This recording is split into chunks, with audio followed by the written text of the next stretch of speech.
৯ বছর পর দেশে ফিরলেন সালাউদ্দিন আহমেদ। দীর্ঘ ৯ বছর ভারতে বাধ্য হয়ে নির্বাসিত জীবন কাটিয়ে দেশে ফিরেছেন বিএনপির স্থায়ী কমিটির সদস্য সালাউদ্দিন আহমেদ। আজ রবিবার দুপুর ১:২০টার দিকে দিল্লি থেকে ঢাকার বিমানবন্দরে এসে পৌঁছান তিনি। বিএনপির মিডিয়া সেলের সদস্য সায়রুল কবির খান এ তথ্য নিশ্চিত করেছেন। গত মঙ্গলবার গৌহাটিস্থ বাংলাদেশের সহকারী হাইকমিশন থেকে ট্রাভেল পাস ইস্যু হয়েছে তার। ২০১৫ সালে ১০ই মার্চ ঢাকা থেকে নিখোঁজ হন বিএনপি নেতা সালাউদ্দিন। তার ঠিক ২ মাস পর ভারতের মেঘালয় রাজ্যের শিলংয়ে তাকে পাওয়া যায়। তখন ভারত সরকারের তরফে ঢাকাকে জানানো হয়, উদ্দেশ্যহীনভাবে ঘোরাফেরা অবস্থায় সালাউদ্দিনকে হেফাজতে নিয়েছে শিলং পুলিশ। পরবর্তীতে তার নামে ভারতে অবৈধ অনুপ্রবেশের মামলা দায়ের করা হয়।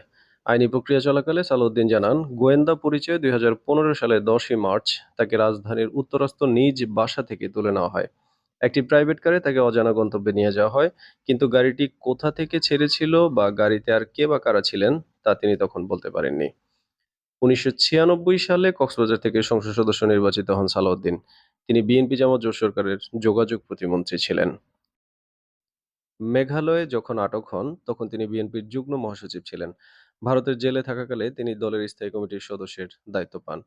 ২০১৮ সালের ২৬ অক্টোবর অবৈধ অনুপ্রবেশের মামলা থেকে তাকে পুরোপুরি খালাস দেন ভারতের আদালত।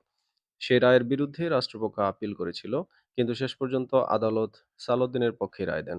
চূড়ান্ত বিচারে তাকে বেকসুর খালাস ঘোষণা করা হয়।